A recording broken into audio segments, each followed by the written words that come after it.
আজ শনিবার, সারাদিন কোনো ভিডিও শ্যুট করতে পারিনি। এখন সন্ধ্যেবেলা নেহার একটা হোয়াইট কালার ড্রেস স্কুলে নেসেসারি আছে, সেটাই নিতে এসেছি। এত মাথা ব্যথা, যখন আমি উঠে দাঁড়াতে পারছিলাম না। আর এই মাথা ব্যথাটা আমার একটা অনেক বড় অসুখ আছে, যেটা অল্প হলেও আপনার সাথে শেয়ার করেছি। তারপর চলে এলাম একটা নেল পলিশ নিতে, কারণ নেল পলিশ নিতে খুব ভালো লাগে, মাইন্ডও ফ্রেশ হলো। একটা ব্যাগ নিতে চেয়েছিলাম, বাট পছন্দ হলো না, তাই নিলাম না। তো খুব তাড়াতাড়ি হয়তো আমি এই মাথার ট্রিটমেন্ট করতে বাইরে কোথাও যাব। আর এখান থেকে একটু এগলেস কেক নিতে চেয়েছিলাম, যেটা পেলাম না, এরকমই খুব কমই পেয়েছি।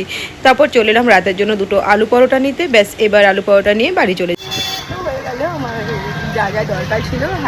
হ্যাঁ জোর করে আলু পরোটা নিল, বাট আমার একদম ইচ্ছা ছিল না। হ্যাঁ, জোর করে তো নিলি, আমি তো বলছি ওয়েট লস করতে হবে। আবার তো আমার একা জন্য রান্না করবো। আমি ঠিক আছে, চলুন বাড়ি যাই, ঝগড়া চলতে থাকবে যতক্ষণ না খাবো। বিকেলে খাওয়া অর্ডার করতে নিল কিনা, তো আমি বললাম যে আমি কিছু খাবো না, কোনো ফাস্টফুড আমি খাবো না।